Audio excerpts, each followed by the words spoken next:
Paz do Senhor, meu querido, minha querida, tudo bem com você? Que bom que nós estamos bem. Que bom que nós estamos aqui. E estamos aqui para dar sequência ao nosso estudo discipulado, nos preparando para o batismo. Exatamente. E a nossa primeira aula foi Conhecendo a Bíblia. A nossa segunda aula é Conhecendo a Deus. E para isto, eu gostaria que você abrisse a sua Bíblia no livro de Tiago, capítulo 4, versículo 8, e nós vamos ler a primeira parte deste versículo. Enquanto você procura, vamos fazer uma oração. Meu Deus e meu Pai, queremos te adorar, queremos te louvar, queremos externar a nossa gratidão a Ti, porque até aqui o Senhor tem sido suficiente em nossas vidas. O Senhor tem sido o maior interessado na minha história, na nossa história, e por isso nós queremos te adorar, porque o Senhor deseja que nós o conhecemos. O Senhor quer ter relacionamento, por isso eu invoco o Teu Espírito Santo, para que Ele possa me ajudar, nos ajudar, a nos convencer a respeito desta verdade, para que possamos aplicar em nossas vidas os Teus princípios, as Tuas verdades e glorificar o Teu nome. Nos ajude, Espírito Santo, nos ajude em nome de Jesus. Amém, amém. Graças a Deus. O versículo 8, na parte A do capítulo 4 de Tiago, nos diz assim: chegai-vos a Deus, e Ele se chegará a vós. Vou repetir. Chegai-vos a Deus, e Ele vos chegará a vós. Amém, querido? Olha, o apóstolo Paulo vai nos dizer na carta aos Efésios, no capítulo 2, no versículo 2, que naquele tempo estáveis sem Cristo, separado da comunidade de Israel e estranho às alianças da promessa, não tendo esperança e sem Deus no mundo. Conforme o apóstolo Paulo, aqui em Efésios capítulo 2, no versículo 12, no tempo em que nós não tínhamos aceitado a Jesus Cristo como nosso único e suficiente Salvador, nós vivíamos sem Deus no mundo. Por isso, quando nós aceitamos a Jesus, todos os novos crentes devem rapidamente começar a conhecer a Deus, a conhecer o seu Senhor. E sempre será nessa ordem. Primeiro vem o ato de fé, depois a busca do conhecimento de Deus. Você aceitou a Jesus pela fé e agora você começa a buscar o conhecimento de Deus. A verdade é que do ponto de vista humano, primeiro nós teríamos que conhecer a Deus, para depois nós acreditarmos nele. Mas em nosso caso é diferente. Nós somos crentes e nós nascemos e vivemos espiritualmente pela fé em Deus. Os nossos conhecimentos deverão se submeter à fé e nunca ao contrário. Amados, a verdade é que o Senhor deseja que nós entregamos a Ele todas as áreas das nossas vidas e que nós confiamos nele plenamente. E entregar áreas da vida só vai ser possível se nós conhecermos bem a Deus. Então, que tenhamos o desejo de ter o conhecimento divino, para que nós possamos entender o mundo em que vivemos, para que nós possamos ter senso de direção, para que possamos ser edificados interiormente e saber qual é a nossa missão nessa vida, temos que conhecer a Deus. Não tem outro jeito, não tem como. Talvez tenhamos várias ideias a respeito do Senhor, mas as minhas ideias devem corresponder àquilo que é dito sobre Ele nas Escrituras. E mais, a compreensão que cada crente pode ter sobre quem é Deus é consequência da revelação que o Onipotente deu de si mesmo. Estudamos na lição anterior que a revelação de Deus se dá por meio da Bíblia. A Bíblia é que tem uma linguagem compreensível a todas as pessoas. Entenda que jamais alguém teve a compreensão total de Deus. Entenda que ninguém conhece totalmente a Deus, pois o que se pode conhecer de Deus está além da capacidade humana. A nossa proposta é te ajudar, meu querido, nessa aprendizagem, a qual deve durar por toda a nossa vida. Olha, nós podemos conhecer a Deus através ou por meio das suas qualidades. Deus tem muitas qualidades. Através das qualidades que Deus tem, que Deus se identifica com os homens por meio das suas qualidades. E, ao mesmo tempo, Deus se torna diferente de todos os seres espirituais. Vamos descobrir aqui quais são essas qualidades de Deus, tá? Ao conhecer o seu nome. Deus mesmo se revela e se faz conhecer ao proclamar o seu nome. Exemplo, quando nós abrimos nossa Bíblia, ali no capítulo 6 de Êxodo, no versículo 2 e 3, o Senhor queria ser conhecido pelos povo de Israel por meio dos seus feitos. É a hora que ele vai falar com Moisés. Falou mais Deus a Moisés e diz: eu sou o Senhor, e eu apareci a Abraão, a Isaque e a Jacó como Deus Todo-Poderoso, mas pelo meu nome, o Senhor, não lhe fui perfeitamente conhecido. Por que, querido, conhecer o Senhor pelo nome? No caso de Deus, é muito mais do que um conjunto de letras, do português ou de qualquer outro idioma. É o nome que revela aos homens a qualidade do Criador. Além disso, é uma maneira de se responder quem é o Todo-Poderoso. A Bíblia vai nos dizer em Gênesis capítulo 12, versículo 8, que o nome de Deus deve ser invocado na adoração. Olha o que diz o versículo 8. E moveu-se dali para as montanhas do lado oriental de Betel, e armou a sua tenda, tendo Betel ao ocidente e Ai ao oriente, e edificou ali um altar ao Senhor, e invocou o nome do Senhor. Olha, aqui Abraão, ele faz o primeiro altar e invoca o nome do Senhor. O nome de Deus deve ser invocado na adoração. Olha, o nome do Senhor, vai dizer ali em Deuteronômio 28:58, que ele deve ser temido.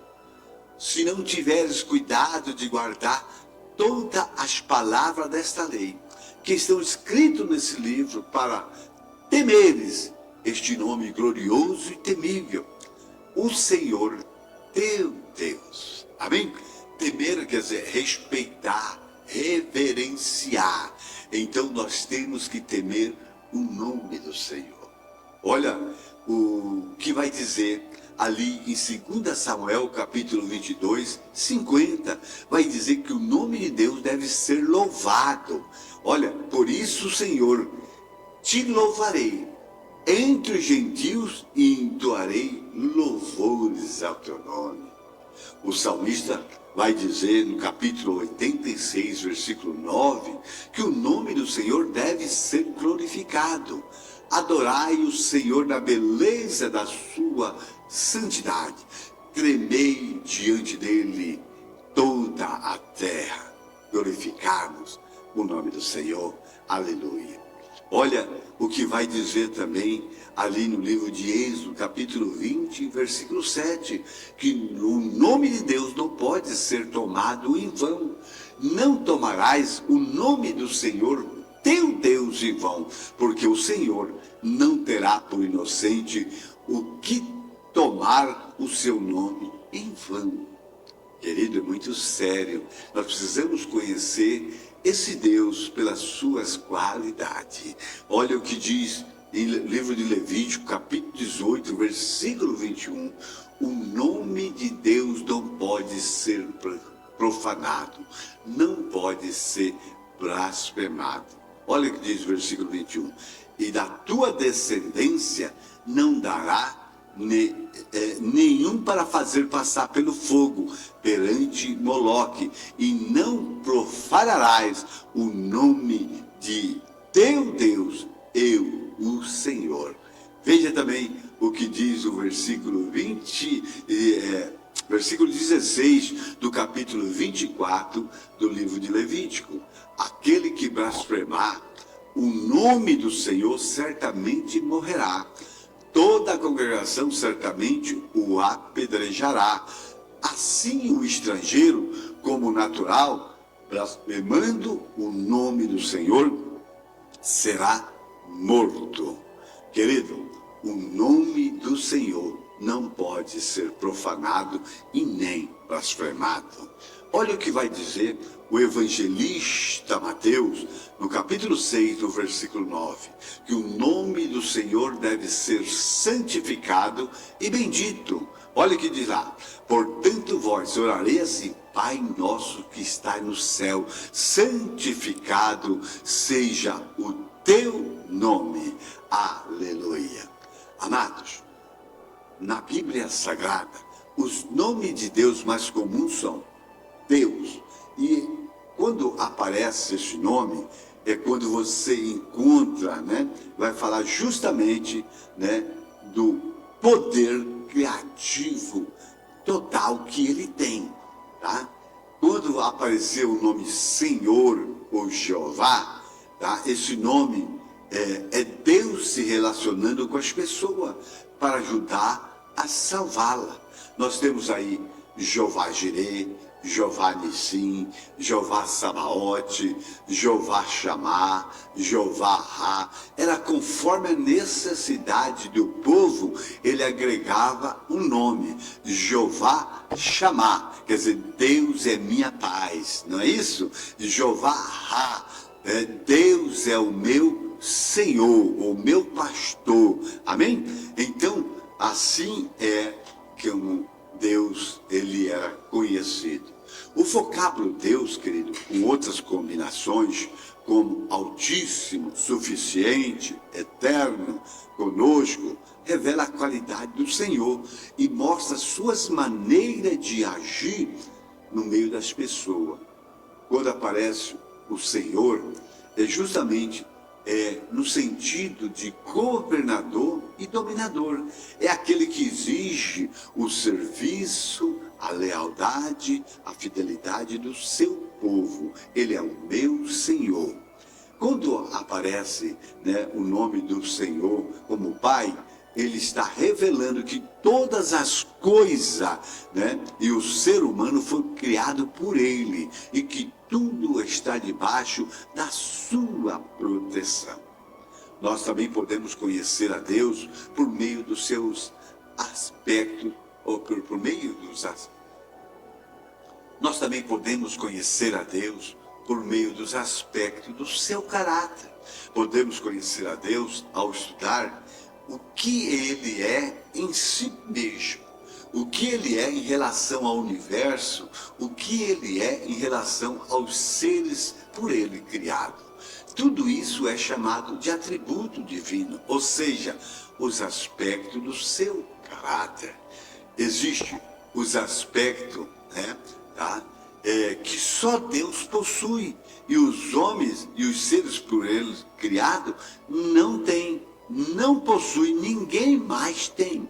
E esse primeiro aspecto do seu caráter, o atributo, é a soberania, que significa que Deus é o chefe, que Deus é o maioral, que Deus é o supremo, que indica que ele que está no controle, que ele que está no comando. No universo, querido, em que a Terra se encontra, só há um dirigente, o Todo-Poderoso. para nós, querido, é muito encorajador, porque temos a segurança, né, que nada está fora do controle do Senhor. Os seus planos são, de fato, todos eles realizados. O segundo aspecto do caráter de Deus, ou atributo divino, é a eternidade. Nunca houve um tempo em que Deus não existisse. Ele não tem princípio e jamais terá fim, porque Deus é eterno. Deus vê o passado, Deus vê o futuro, de modo tão claro como contempla o presente. Nessa perspectiva de visão, Deus sabe o que é melhor para a minha e a sua vida, tá? E nós podemos confiar plenamente nele. Olha o que diz Isaías, né, no capítulo 44, no versículo 6.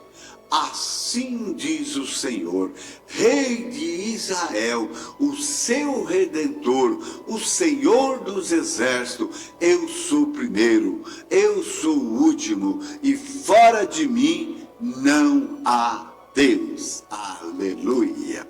Querido, o terceiro aspecto do caráter divino, ou atributo divino, é a sua onisciência. Ou seja, Deus possui todo conhecimento, ou seja, nada pega Deus de surpresa. A onisciência divina permite que Deus tenha conhecimento de tudo, antes e depois da salvação de cada ser humano. Seu passado, Deus conhece tudo. O seu presente, Deus sabe tudo. O seu futuro, Deus sabe tudo. É Ele que perdoa os pecados do homem. É Ele que aceita na sua família. Olha que diz a carta aos Hebreus, no capítulo 4, no versículo 13. Não existe, não há criatura alguma encoberta diante dele. Antes, todas as coisas estão nu e patente aos olhos daquele a que temos que tratar. Deus sabe tudo. Queridos, o quarto aspecto do caráter divino, ou atributo divino, é a onipresença. Significa que Deus é infinito e está presente em todo tempo e espaço. Ninguém pode se esconder da face de Deus. Mas a presença do Senhor deve ser experimentada em todo o tempo para se receber as suas bênçãos de uma maneira bem real. Jeremias, no capítulo 23, no versículo 24, vai nos dizer: esconder-se-ia alguém em esconderijos, de modo que eu não o veja? Diz o Senhor, porventura não encho eu os céus e a terra? Diz o Senhor.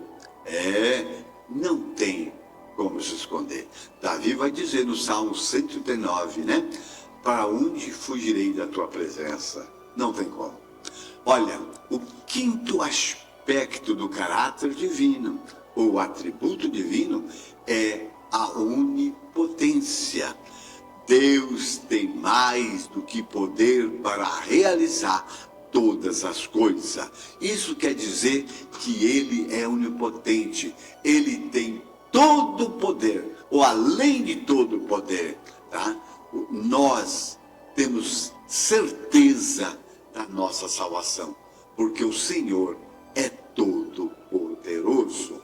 Essa força se manifesta no Evangelho de Cristo para a salvação dos homens. O apóstolo Paulo vai, né, nos revelar essa força no versículo 16 de Romanos capítulo 1, porque eu não me envergonho do Evangelho de Cristo, pois ele é poder de Deus para a salvação de todo aquele que crê.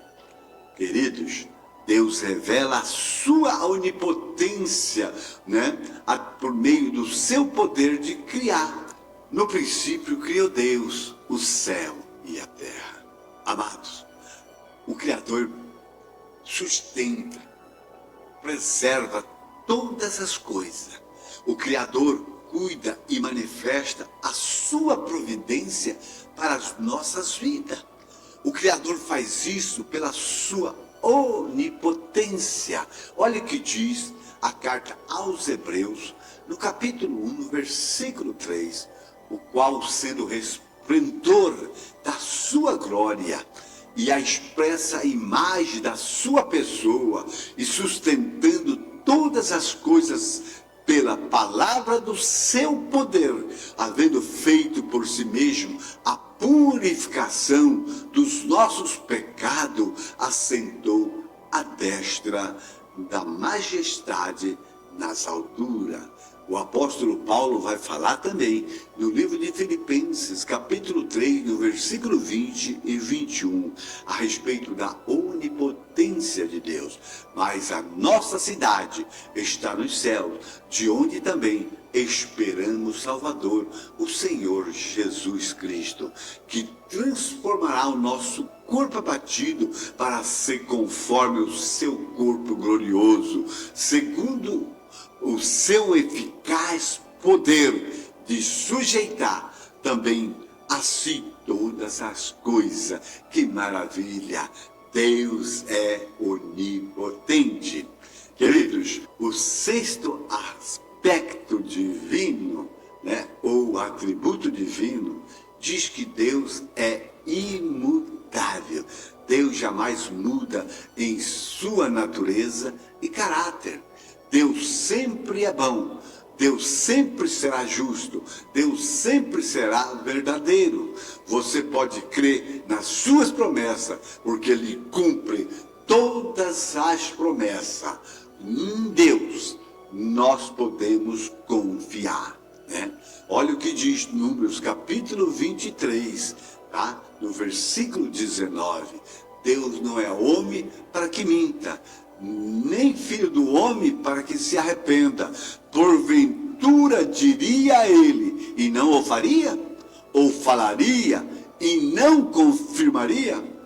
Amados, os atributos de Deus, o caráter de Deus, ele não muda. Tá? E nós encontramos em Deus, e nós não encontramos em homens, em outros seres por ele criados.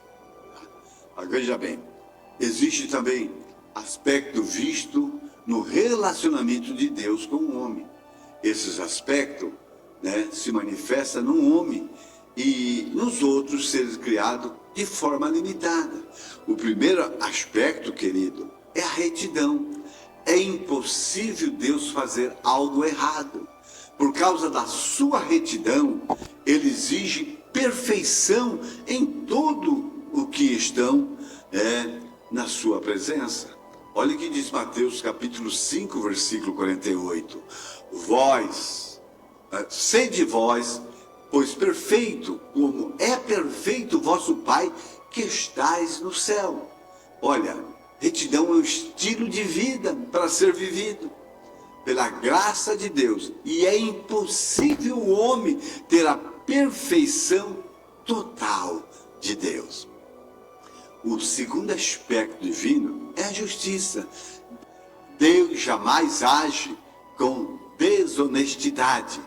A justiça divina, amado, é manifestada no livramento do inocente. A justiça divina é manifestada na condenação do pecador. A justiça divina é manifestada no perdão para quem se arrepende. A justiça divina é manifestada no castigo do ímpio. A justiça divina é manifestada na salvação do homem. A justiça divina é manifestada na vitória das causas do seu povo. Olha o que diz 2 Timóteo, no capítulo 4, no versículo 8. Desde agora a coroa da justiça me está guardada, a qual o Senhor, o justo juiz, me dará naquele dia, e não somente a mim, mas também a todo a que amarem a sua vinda. O terceiro aspecto divino é o amor. Na verdade, Deus é amor. E esta virtude do Senhor é perfeita e é infinita. A maior demonstração de amor de Deus foi de conceder o seu próprio Filho para morrer em nosso lugar. A morte na cruz, o sacrifício de Jesus na cruz do Calvário, foi a maior prova de amor já vista nesse universo. O quarto aspecto divino é a verdade.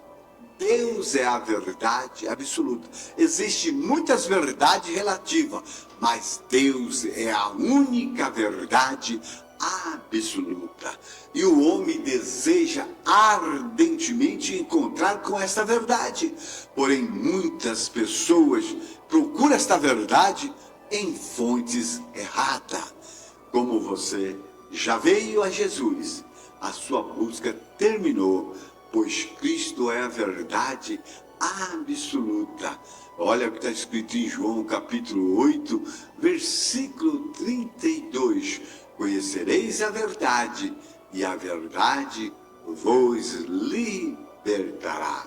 Queridos, nós conhecemos Deus, né? Conhecemos Jesus e conhecemos o Espírito Santo.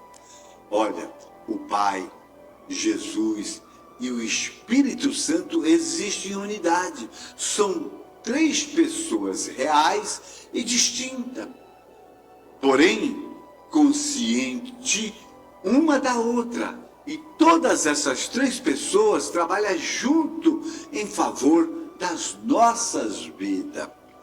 Olha, a afirmação de Jesus em São João capítulo 15, versículo 16.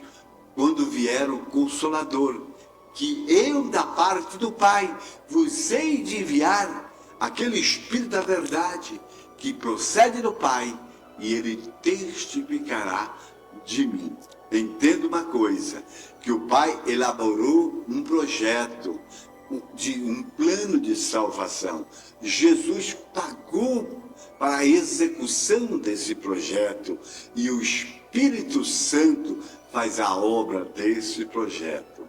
Amado, essa afirmação de João, tá, significa que existe entre o Pai, o Filho e o Espírito Santo, né, uma unidade de tal forma que os três é um só Deus. A unidade é resumida, como diz em 1 Coríntios capítulo 8, versículo 4. Não há outro Deus, senão um só. O Pai, o Filho e o Espírito Santo existe em um só Deus. Mateus, no capítulo 3, versículo 16, vai falar: e sendo Jesus batizado, subiu logo da água. E eis que lhe abriram o céu, e viu o Espírito de Deus descendo como uma pomba, e vindo sobre ele, e eis que uma voz dos céus dizia: este é o meu Filho amado, em que me compraz. Querido, nós vemos aqui as três pessoas: Jesus sendo batizado, o Espírito Santo descendo sobre ele numa forma de pomba, e o Pai dizendo: esse é meu Filho amado, em que me comprar. Entre o Pai, o Filho e o Espírito Santo há distinção, sem que isso signifique que eles discordem um do outro. Existe distinção sem que isso signifique que eles deixem de cooperar entre si a favor das nossas vidas. Eles são distintos, mas em unidade. Olha o que vai dizer o apóstolo Paulo em 1 Coríntios capítulo 13, no versículo 13. Agora, pois, permanece a fé, a esperança e o amor, esses três, mas o maior dele é o amor. Amém? Agora, eu gostaria que você respondesse essas 5 perguntas. Por que Deus pode ser conhecido pelos seus nomes? Segunda pergunta: Quais são na Bíblia os nomes mais comuns de Deus? Terceira pergunta. O que significa onisciência? Quarta pergunta. O que significa onipresença? Quinta pergunta. O que significa onipotência? Amém? Queridos, que Deus os abençoe em Cristo. Senhor meu Deus, Senhor meu Pai, Espírito Santo, ajude meu irmão e irmã a entender esta aula, a compreender e abrir uma porta de relacionamento profundo com o Senhor, por meio do conhecimento. Em nome de Jesus, e nós podemos dizer amém, amém. Graças a Deus.